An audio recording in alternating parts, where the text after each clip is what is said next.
ఇండస్ట్రీలో మనకి చాలా మంది నటులు ఉన్నారు, కానీ కొద్ది మంది నటులు మాత్రమే మనకి ఎప్పటికీ ఇన్స్పిరేషన్గా ఉంటారు. అలాంటి ఇన్స్పిరేషన్ ఇచ్చే నటులలో ఎప్పుడూ ముందు వరుసలో ఉంటారు పద్మశ్రీ డాక్టర్ మంచు మోహన్ బాబు గారు. నిజంగా ఒక నటుడిగా ఆయన పోషించినన్ని వైవిధ్యమైన పాత్రలు మరొకరు చెయ్యలేదు అనడంలో ఎటువంటి అతిశయోక్తి లేదు. ఒక హీరోగా, ఒక ప్రొడ్యూసర్గా, విద్యా సంస్థల డైరెక్టర్గా, ఇక ముగ్గురు స్టార్స్కి తండ్రిగా, ఒక తాతగా రియల్ లైఫ్లో ఆయన చాలా బిజీగా ఉన్నారు. అంత బిజీలో కూడా ఈ జనరేషన్ హీరోల్ని సవాల్ చేస్తూ గాయత్రి అనే సినిమాతో మన ముందుకు వస్తున్నారు డాక్టర్ మంచు మోహన్ బాబు గారు. ఆయనతో మాట్లాడదాం. నమస్తే మోహన్ బాబు గారు. నమస్కారం. మాట్లాడే ముందు నీ ప్రశ్న, నువ్వు జనానికి చెప్పిన మాటల్లో 3 అభ్యంతరకరమైనవి ఉన్నాయి. ఒకటి ఏమన్నావు ఇంకోసారను మళ్ళీ ఇంట్రడక్షన్ చెప్పమంటారా?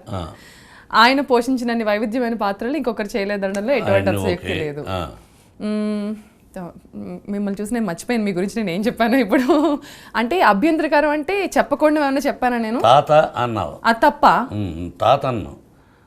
హాయ్ బాబు అని పిలవాలి వాడు ముగ్గురు నన్ను. తాత అంటే అది ఎందుకు రాశారో తెలియదు కానీ అనిపించుకోవచ్చు. బట్ ఎందుకు, నేను ముసలోని కాదు. అది యంగ్ తాతయ్య. తర్వాత యంగర్ జనరేషన్స్కి సవాల్గా అనే పదం ఏదో అన్నావు. ఆ మాట ఎందుకన్నానంటే మీ గురించి నేను ఒక న్యూస్ పేపర్లో చదివాను కాబట్టి అన్నాను. నేను సవాల్ అనే పదాన్ని ఉపయోగించను. ఓకే, మేము తీసుకుంటున్నాం అలా. నువ్వు అనొచ్చు. నేను సవాల్ అంటే ఎవరికి ఎవరు సవాల్, నువ్వెవడు after all, god is great. నేను ఛాలెంజ్ లాగా, సవాల్ లాగా సినిమా తీశాను గాయత్రి అనే పదాన్ని నేను వినను, అనను. నో, మీరు చెప్పరు, మేమే తీసుకున్నాం. ఎందుకంటే ఈ సినిమాలో మీరు డూప్స్ లేకుండా స్టంట్స్ చేశారు అని చెప్పారు. నిజంగా చాలా ఫస్ట్ మాకు అంటే అసలు అంత రిస్క్ అవసరమా జనరల్గా అని అనిపించింది. ఎందుకు చేయాలనిపించింది మీకు? ఆన్సర్ చెప్పనా? చెప్పండి. జీవితమే రిస్క్ కదా, లైఫ్ ఈజ్ అ రిస్క్. మీరు చాలా రిస్కులు చూసి, ఎన్నో ఒడిదుడుకులు చూసి ఇప్పుడు ఈ స్టేజ్లో ఉన్నారు ప్రశాంతంగా, హాయిగా. మళ్ళీ ఇప్పుడు ఎందుకు? భయంకరమైనటువంటి ఒడిదుడుకులు, అసలు పగవాడికి కూడా రాకూడదు అన్ని కష్టాలు, అన్ని ఇది రకరకాలుగా జరిగి ఇలా ఉన్నామంటే భగవంతుని ఆశీస్సులు. మేము విలనంగా చేస్తున్న రోజుల్లో మాకు ఇవన్నీ నీ క్యాప్స్ అని అవి అప్పుడు తక్కువ. ఇప్పుడు ఉండే ఎక్విప్మెంట్ అప్పట్లో లేదు.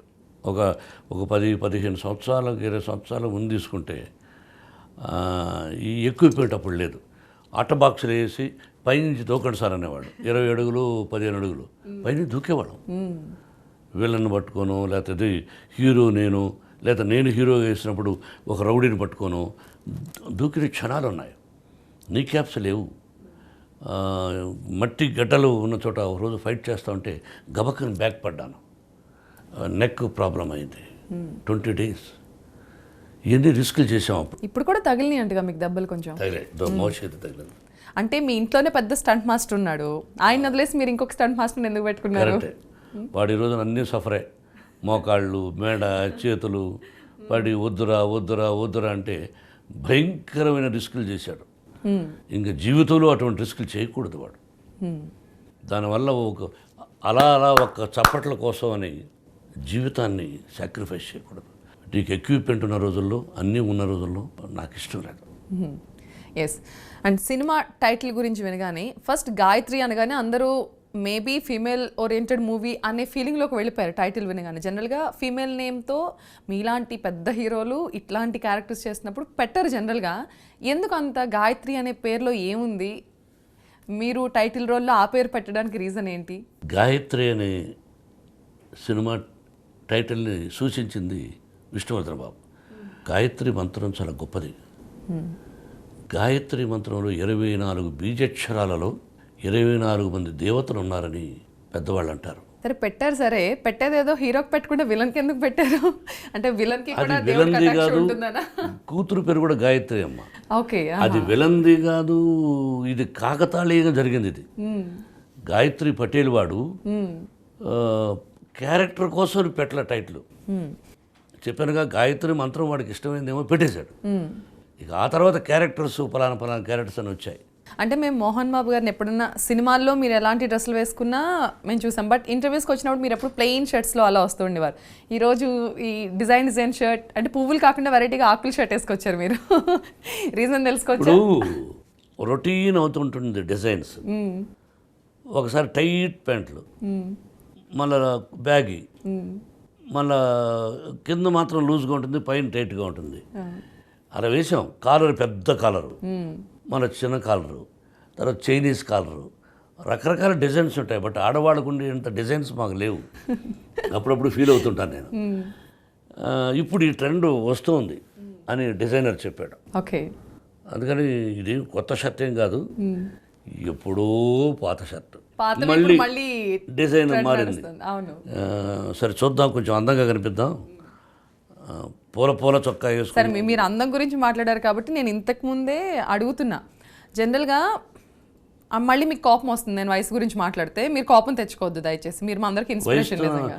నీకు నా వయసుతో పనే, గాయత్రి సినిమాతో పనే? లేదు. గాయత్రి సినిమా ఇంటర్వ్యూ కోసం వచ్చావా? గాయత్రి సినిమా ఇంటర్వ్యూ నా వయసును అడగడానికి వచ్చావా? గాయత్రి సినిమాలో మీరు ఎంత చక్కగా కనిపించారనే దాని గురించి అడగడం కోసం ఇప్పుడు ఇది నేను మాట్లాడాల్సి వస్తుంది. జనరల్ గా మనకి వయసుతో వాయిస్ పెంచుతున్నావేంటి? ఆహా, లేదుగా, నాకేం చెవుడు లేదుగా. లేదు. ఈ మధ్య కొంతమంది దగ్గర ఉన్నా కూడా విలన్స్ కానీ కొంతమంది కానీ అరుస్తున్నారు. అర్థమైందా? డైలాగ్ చెప్పే విధానంలో ఏయ్ అంటున్నాడు. ఎందుకది? అలాగా రేయ్ ప్రత్యూష ఎలా ఉన్నావు? ఏంటి నీ మాట్లాడే పద్ధతి? ఎలా చెప్పచ్చుగా? దీన్ని గట్టిగా భయంకరంగా అరిచి చెప్తే అది దర్శకుడు తప్ప ఎవడు తప్ప తెలియదు. వాళ్ళని కించపరచడం కాదు, నటనలో గాంభీర్యంతో కూడా రకరకాలుగా ఉంటుంటాయి. నాకు ఆ స్టైల్ నచ్చదు. నా స్టైల్ కూల్గా, విలన్గా, సెటిల్డ్గా. కాబట్టి నువ్వు ఎందుకు గట్టిగా మాడుతున్నావు? నాకు చెవుడు లేదు, మాట్లాడు. అండ్ మీ లుక్ విషయానికి వస్తే ఎక్కడ కూడా అతిగా మేకప్ వేసినట్టు కానీ ఏం లేదు. మీరు ఎలాంటి కేర్ తీసుకుంటారు అసలు లుక్ విషయంలో? మీరు చాలా కేర్ఫుల్గా ఉంటాను. ఇది నేర్చుకున్నది మహానటుడు ఎన్టీఆర్, నందమూరి తారక రామారావు గారి దగ్గర. ఆహార్యము మా గురువుగారు దాసనారాయణ గారు నేర్పించినప్పటికీ చూసి కూడా నేర్చుకున్నాం. అంటే ఈ ప్రోస్థెటిక్ మేకప్ ట్రై చేశారు ఈ మూవీలో అని చెప్పారు. చూడము, బ్లాక్ స్పాట్ చూసావా? దానివల్లనేనా? చాలా ఇబ్బంది పడ్డాను. ఎన్ని గంటలు పట్టేది రెడీ అవ్వడానికి? 4 hours ముందు నాలాంటి వేరే వాడి రూపం కావాలంటే ముందు 4 hours నా మీద పెట్టడం. పృథ్వీ గెటప్ నేను వేయాలి. ఓకే. పృథ్వీ గెటప్ నేను వేయాలంటే పృథ్వీకి కూడా 4 గంటలు ప్రోస్టిక్ మేకప్ వేయాలి. అదేవిధంగా మోల్డ్ తయారు చేయాలి. చాలా కష్టపడ్డాను. ఇంకా ఉద్రా దేవుడా ఈ టైపు మన వల్ల కాదు. ఇంతకుముందు డ్యూయల్ రోలు ఒక మనిషిని పెట్టడం, ఇంకొక మనిషిని పెట్టడం, గ్రాఫిక్స్లో ఏదో మేనేజ్ చేసుకునేవాడు. అవును. నేను దీనిలో అలా కాదు, గెటప్పే వేస్తాను. నువ్వు చూస్తావు 2 మోహన్ బాబులు ఎలా వచ్చారు, 2 పృథ్వీలు ఎలా వచ్చారు. బట్ చాలా భయపడిపోయాను, ప్రాణం పోతుంది అన్నది భయపడిపోయాను ఆ ప్రాస్టిక్ వేస్తున్నప్పుడు. అంత కష్టపడాల్సిన అవసరం ఉందా నిజంగా ఆ మేకప్ ఆ క్యారెక్టర్ కోసం? నార్మల్ గా వేసినా అయిపోయేదిగా. విలన్ అవుతుంది కానీ చాలా సినిమాలో కనిపించారు కదా. చేశాను, డ్యూయల్ రోల్ చేశాను. కానీ ఇంతకు ముందు డ్యూయల్ రోల్ చేశాను. ఎం ధర్మరాజు, రాయలసీమ రామన్న చౌదరి, అది చేసాం. రాయలసీమ రామన్న చౌదరి సినిమాలో ఇంత రిస్క్ తీసుకోవాలి. ఓకే.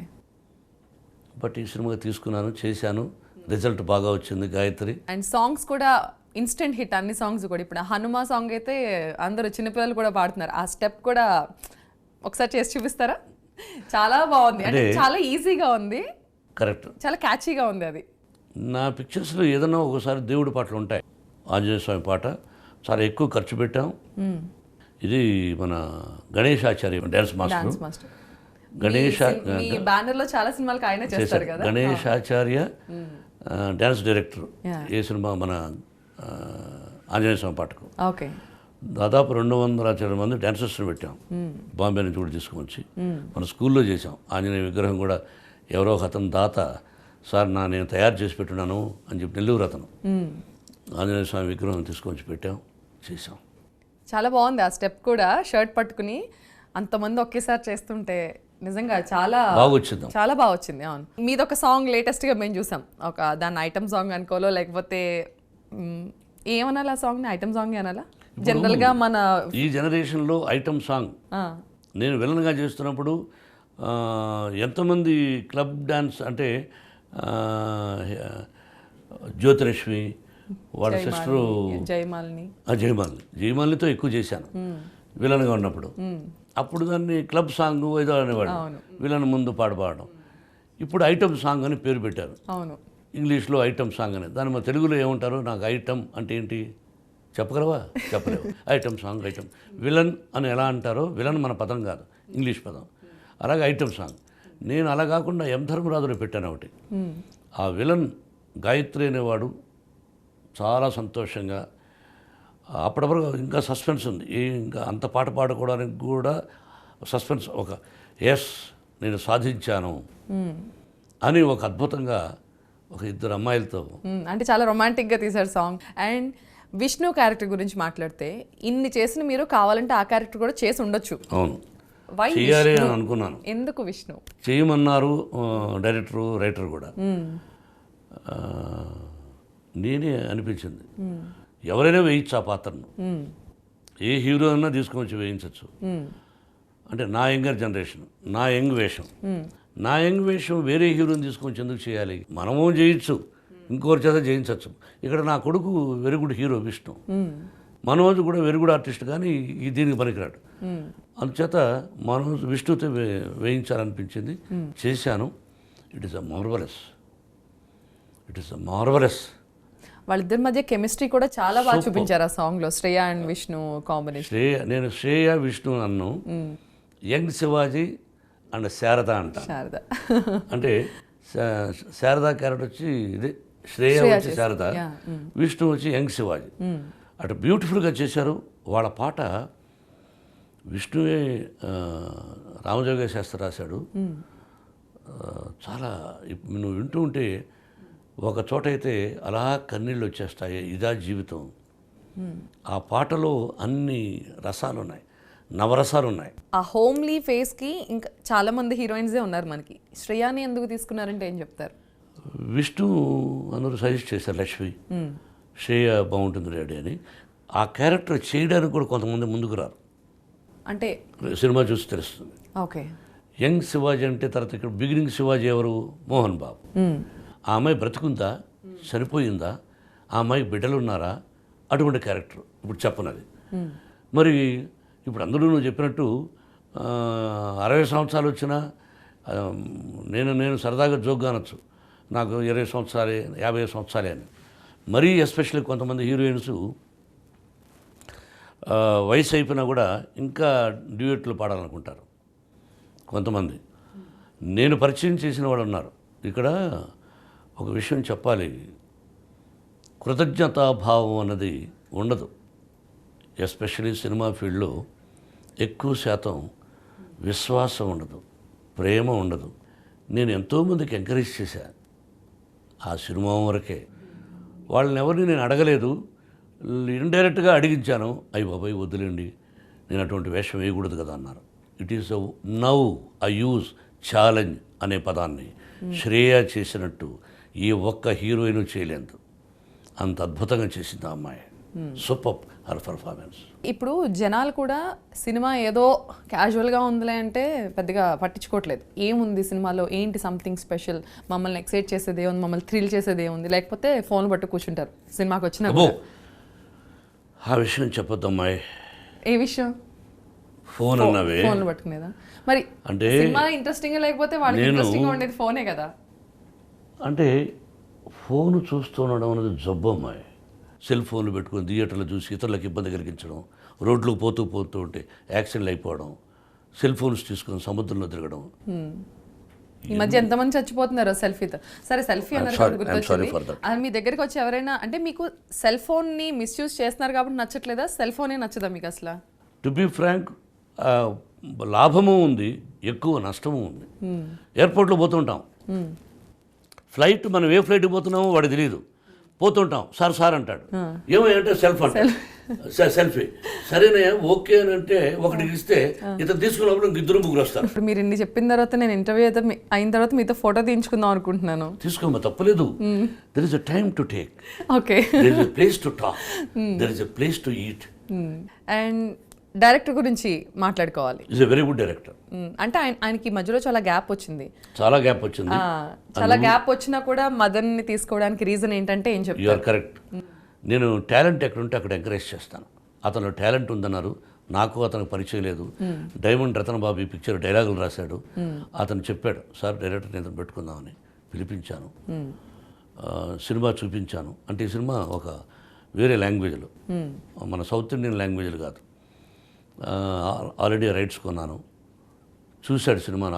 రాకముందే కథ కొన్నాం. చూశాడు, బాగుంది సార్ మార్చుకుందాం అన్నాడు.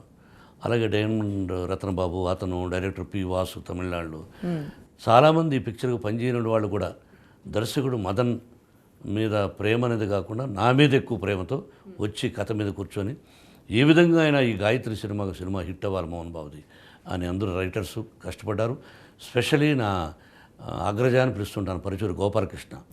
ఒక ట్రెండ్ ఆఫ్ డైలాగ్ దీనిలో కొంచెం నాకు ఇష్టమైన డైలాగులు ఆయన రాస్తాడు. అసెంబ్లీలో కూడా రాశాడు. ఆ విధంగా కొన్ని ఆయన రాశాడు. అర్థం చేసుకుంటావు, అపార్థం చేసుకుంటావు, దాన్ని అర్థం చేసుకుంటావు, అపార్థం చేసుకుంటావు, చాయిస్ ఈజ్ యువర్స్. ఇంత గట్టిగానూ చెప్పచ్చు. అప్ అండ్ డౌన్స్ ఎలా అలా చెప్పాలని. అండ్ తమన్ ఇప్పుడు ఎక్కడ చూసినా కూడా తమన్ మానియా నడుస్తోంది. అందుకే తమన్ని తీసుకున్నారా లేకపోతే? తమన్ మానియా ఏమి నడవడం లేదమ్మా. చాలా ఇబ్బంది పెడతాడు తను. ఇబ్బంది పెడతాడా? కానీ ఇబ్బంది ఇంత పెడతాడని ఎక్స్పెక్ట్ చేయలేదు. పిల్లలకు కావాలంటే పెట్టాను. He has given good music. మంచి మ్యూజికే ఇచ్చాడు. అతన్నే ఇవ్వమంటే ఇవ్వడు, మనం కూడా కూర్చోవాలి, ఇన్వాల్వ్ అవ్వాలి. ఓకే. దాదాపు అతని వల్ల 1.5 to 2 months లేట్ అయింది. ఓకే, అంటే ఆయన బిజీగా ఉండడం వల్ల లేకపోతే? ఎవరు బిజీ అయితే సినిమా ఒప్పుకోవద్దు. నేను బిజీగా ఉన్నానమ్మా, మీ ఇంటర్వ్యూకి రానంటే ఒప్పుకుంటావు నువ్వు? నా ఇంట్రెస్ట్, నాకు కావాలి పబ్లిసిటీ. వచ్చాను, చెప్పిన టైంకి రా, అసందర్భమా వదిలేసి. నేను చాలా బిజీగా ఉన్నానంటే నేను దారిలో 1000 పనులు ఉన్నాయనుకుంటే నేను ఎందుకు వెయిట్ చేయమని చెప్పాలి? I don't want to criticise him.